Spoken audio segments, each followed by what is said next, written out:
This one's for the families who have been doing their best the past year to try to keep their kids entertained. And it has not been easy. And we've been realizing, too, how difficult it's been. It's not easy. Yeah, there's definitely been challenges along the way. It's been tough. And I know as a father, I always try to find my place. Sometimes I feel like I'm in the way. I don't know if other dads can relate to this. Mothers or you seem to have a way of doing things, and sometimes I feel like I don't know what to do. I'm just kind of there. Very controlling and set in my way, I guess, to have my daily routine, right? Yeah. Yeah, because you're not here in the mornings. I know. So you do things in the morning a certain way. I do, and I think the girls have gotten used to that routine Monday to Friday, because I'm the one that has to get up, make them breakfast, get them ready for daycare. I got to get Maya ready, too, because she comes with us to daycare, even though she comes back home with me. But I feel like we have our little routine. I look at the clock. I know what time I need to feed them breakfast, what to feed them. They know too. They wake up in the morning. They play. So then the weekend comes, and I'm home, and there's other dads or parents who deal with this. Like, you're gone all week. You're not part of a certain routine, and then the weekends come. And I feel like... And it offsets the girls. Yeah, so they're all screwed up because they're like, oh, daddy's here. So I don't know if they get more excited. They're happy that you're here. Like, I love our Sia kids. would run into our room and just come straight to your side and jump on you. Cute. And it's cute. It's a great feeling. But at the same time, I just want to have fun with them sometimes. And then you're like, no, they need to eat. I'm like, do they really need to eat right now? Like, we're just because I'm constantly fun. looking at the clock. I know what time they need to eat at, because if not, they get all bent out of shape and, they get all nervous and I just find it hard to... cranky, right? Yeah. It's just hard to kind of navigate my place when things are done a certain way, and then 2 days out of 7 days, our oldest is home from daycare, and if you have kids and they're home from daycare on the weekends, everything's kind of different.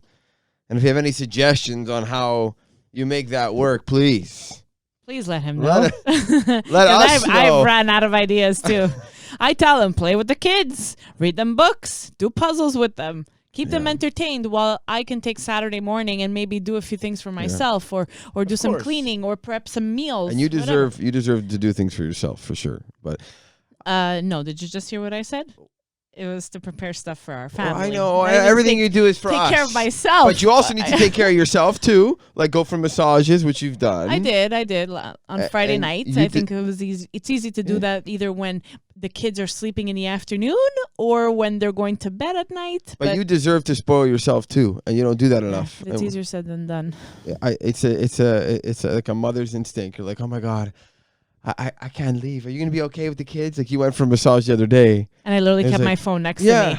And I didn't bug you. I even told the masseuse, I'm like, if you hear my phone go off, please let me know, because I was partially worried about leaving you at the bedtime routine alone with them, because you haven't done that alone in a long time. Yeah, but I got it done. Oh, yeah, you did. There needs to be a little more faith for us men sometimes. And we're not babysitting our kids.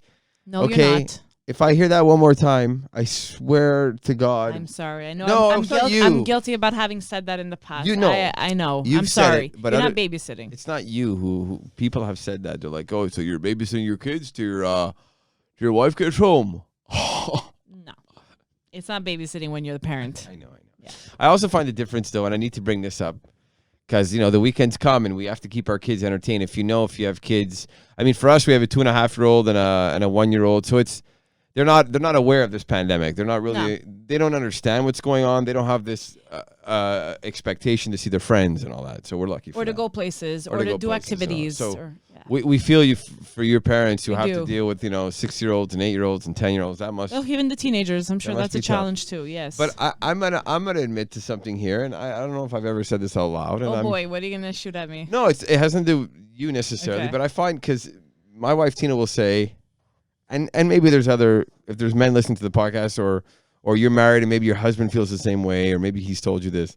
It's like, if you, and maybe this is generalizing again, I hate doing this, but if you say, okay, why don't you play with the kids longer, or read them books, or do puzzles, and for me, I find sometimes I'll do it for like an hour and a half, 2 hours, and I'm like, oh my God, I love our kids, but I don't know how long I can do this. It's like that actually seems like a long time already to do all those activities that can probably take half an hour. I find it comes so naturally for you.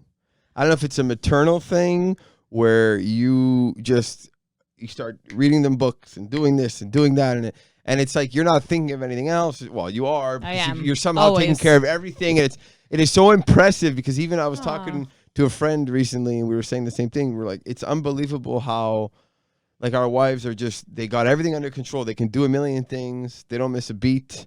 They can clean. They can cook. They can do this. They can do that. We and they can juggle take care a of the lot. kids. So but I find, for me, I can't speak on other men's behalf, but I find I'm like programmed a certain way. It's as if, okay, I'll play with the kids for an hour and a half. Then I feel exhausted. And then I'm like, I don't know how long I can do this. God bless all you educators. I sit there and I'm like, I don't know how long I can do this. I love our kids. It's understandable how you feel. Is that weird? No, it's not weird. And I think sometimes I take it for granted too, that you can do it for longer, or you can spend the whole day doing what I would do in a whole day if I had them alone. You know, the cooking and changing diapers and entertaining them, or trying to think of what to do, taking them out for a walk. And I know that the winter has posed a lot of challenges. Yep. With the weather, you can't always take them outside. We're not exactly the outdoorsy type people either. So it's thank you for sharing that with me. Well, have I ever told you that? No, I don't think you've haven't. ever told me Maybe I've like alluded that to or phrased it that way. But I've seen it. I've picked up on it. Like, I can tell that you either get frustrated or, you get tired, or you don't know what else to do with them. And then next thing you know, you end up on your phone. And I'm like, what are you doing? I know, it's bad. But I know one of your ways of entertaining the kids is bringing them into the studio recording stuff, and doing videos with them. And I don't understand that. Yeah, we're very different that way. I like dancing with them and trying to do that kind of stuff. Musical, that kind of thing. It's more who I am. Like, you literally put the headphones on them and you start like DJing with them, and I'm like, okay, I guess it's a different way of entertaining and spending time with your children. Yeah, or as the dad, like, which is fine, right? Or picking them up or running them down the hallways with the thing. I love that kind of stuff. Yeah, I like that as well. But I feel like I'm more focused on the educational part. Okay, let's teach them the ABCs, the 1, 2, 3. Let's do puzzles. Let's do Play-Doh. Let's do some arts and crafts. But you've gotten mad at me before. No, you have, and I'm only bringing this up because I think maybe other people have gone through this. It's like, okay, babe, but why don't you read more?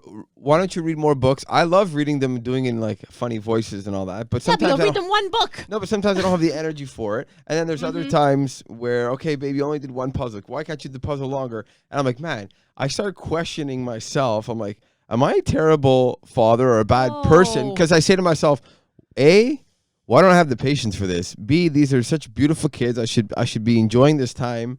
But then my brain starts to wander other places, and I'm like, oh man, I gotta do this for work, and I gotta do this. Oh, okay, when is she gonna go down to sleep? Because I gotta go take care of that. It sounds super selfish. You have your own responsibilities to take care of too. You have work to prepare. You do a lot of work from home. But it's normal that you think that way. I'm the same. I'm like, okay, when are they going to bed? It's normal. I think we all have the parent guilt in one way or another. But I do think that, especially like on Saturdays, coming back to the weekends, that you can take that time knowing that you don't have to do any work for work, or you haven't been DJing lately, so there's nowhere to run off to on Saturday afternoon.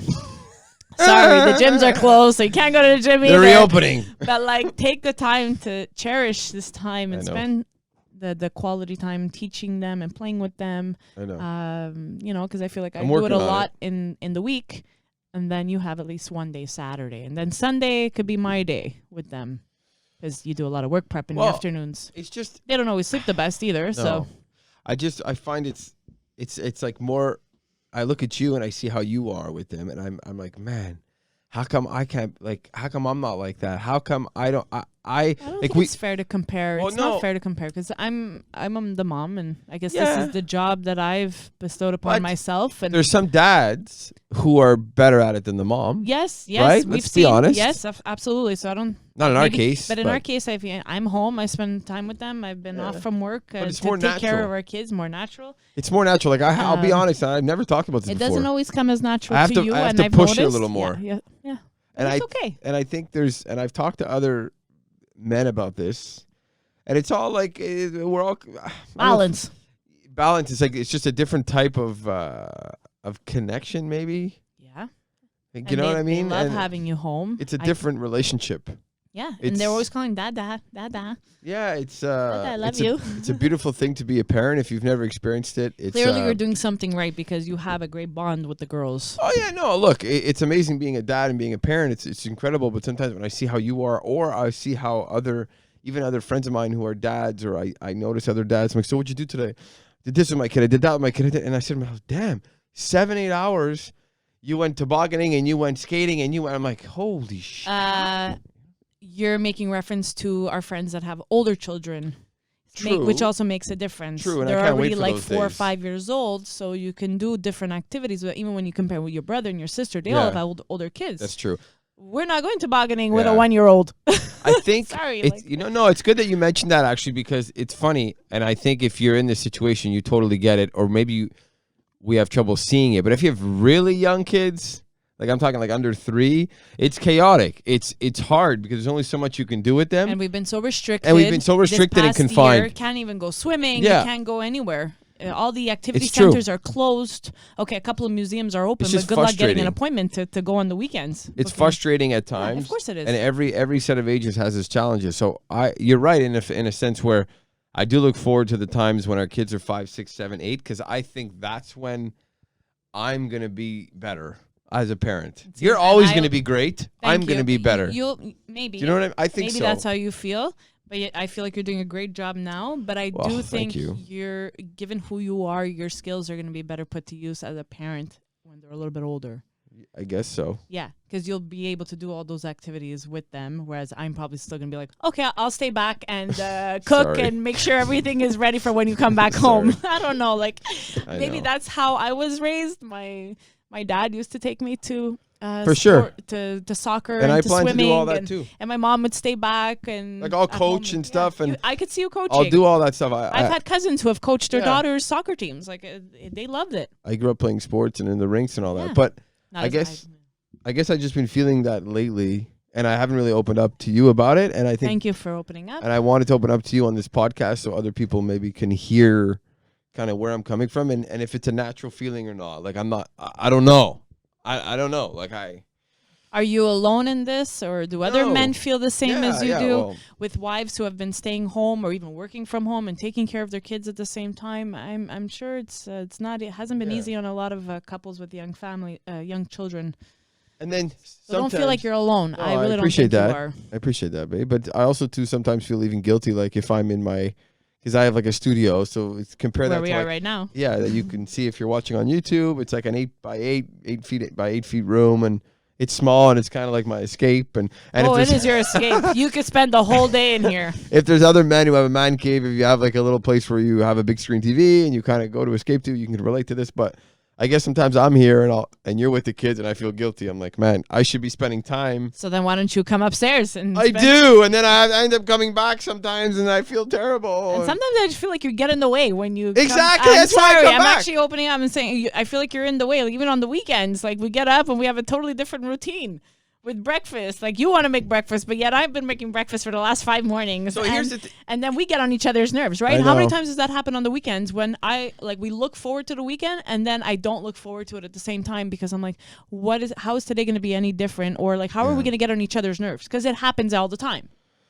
I know. And I hate that, how this has happened because there's nowhere to go. And I know. But that's going to change soon, hopefully. Hopefully. Fingers crossed. It's just funny because I say, hey, I'll make scrambled eggs for the kids today. It's a Saturday morning. I wake up, and then maybe there's other dads maybe there's dads who make the pancakes and eggs. I think it's because you think I don't make them good, but whatever. I don't care if you don't like them.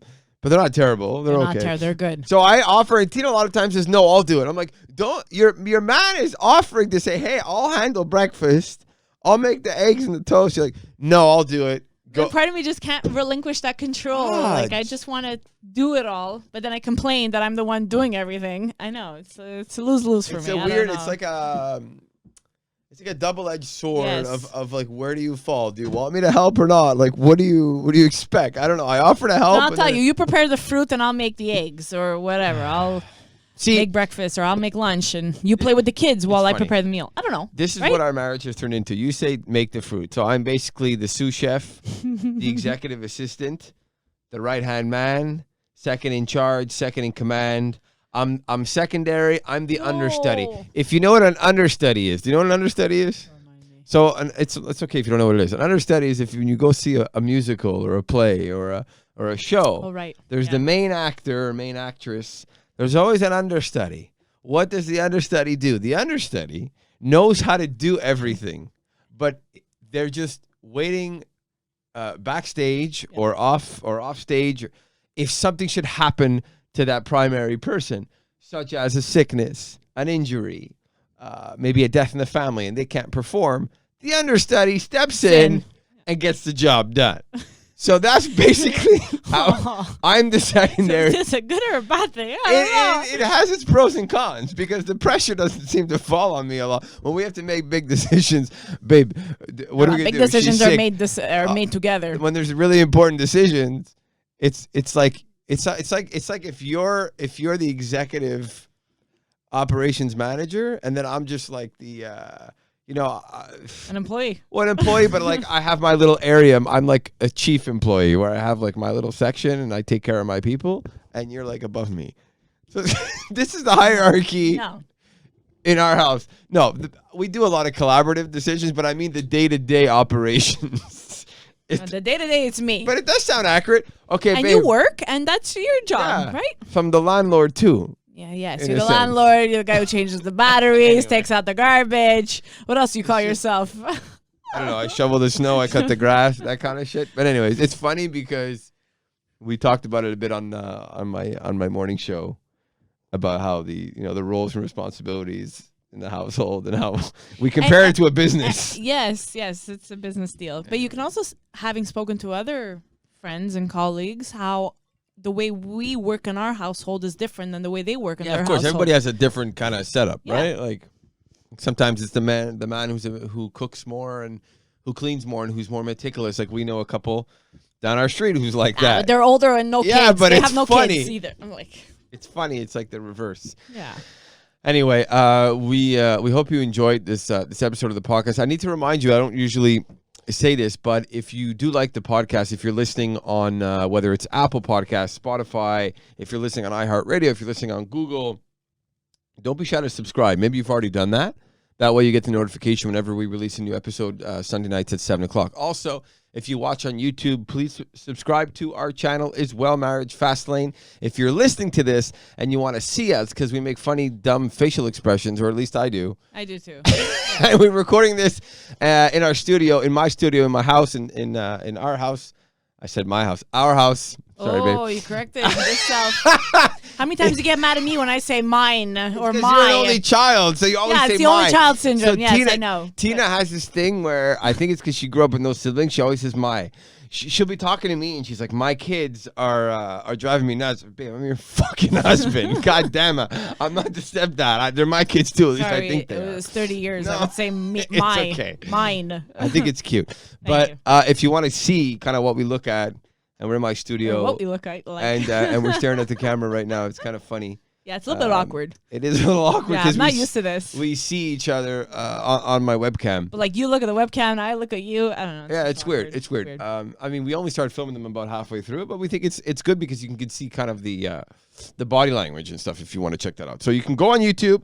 You can subscribe to our channels there, of course, across all audio platforms. And we release an episode every Sunday night. And we got to say hi to our good friends at Steak Bleu, who are so kind. Tanya and Joe, the entire crew. This is a Montreal company, and I know maybe even before the pandemic, you probably never thought that you'd trust meat delivered right to your door. But I got to tell you, they take all precautions. It's safe. It's delicious. It's vacuum packed, and we just took out some meats that we're gonna make. We got bavettes that we're gonna cook. We're gonna cook those up week. This weekend for your birthday. Oh yeah, my birthday's next coming. weekend. Awesome. They have chicken. They have many different cuts. We have cubes that we're going to have this week as well, right? Beef cubes. Yeah. You see how I look at her? You see what I mean? The because he executive just looks at me operations. and be like, what are we having for dinner? Executive. What are we feeding the kids? Operations What are manager. we having this weekend? I don't know. This is how we function. Yeah, and you can check them out at steakpro.ca. They'll knock off 10% just for listening to this podcast. Okay, they're that cool. For your first order, just type in fast10 at checkout. And you were messaging with Tanya. Eh? They Yes, would I love to were. see us one day and hang out. They just feel like they gotten to know us through the podcast, and we met Tanya once. She came here. So nice. And Mark. Joe's here probably once a month. Yeah. So it's really nice to have gotten to know them too, and we can't wait till the pandemic's over to have a coffee and get to know each other a little bit more. Shout out to Steak Bleu if you want to see the delicious meals and the delicious types of meat. You can always follow them on Instagram at Steak Bleu. They're very active on Instagram. They have $98 boxes delivered every Friday, variety boxes that are delicious. So thank you for listening. Thank you, babe. Hope y'all have a good weekend. Hope y'all. Where are you from? Oh, sorry, I don't know. Where the hell did that come from? I don't know. Sorry, just Y'all? y'all. Sorry. Sound Hope like, everybody has a nice weekend. sound like Britney Spears. Has a nice week. Yep. And we'll see you next week, next time. Yes. And if you have any suggestions or anything like that, please, we are always open to your comments, to your feedback. Or if you have any topics that you'd like us to talk about, please send them our way. Yes, because we have to do an episode every week, and sometimes it's not easy to come up with topics, we'll be honest. So get in touch with us. You can DM us through Instagram. You can read us on our Facebook page, blah, blah, blah. You can follow us on Instagram. Tina's been all over the IG lately. She's killing it. I'm trying. IG is Instagram, by the way. I know. Props. Okay. I'm trying. But all you do is repost the shit that I tag you on. Yeah, exactly. It's so much easier.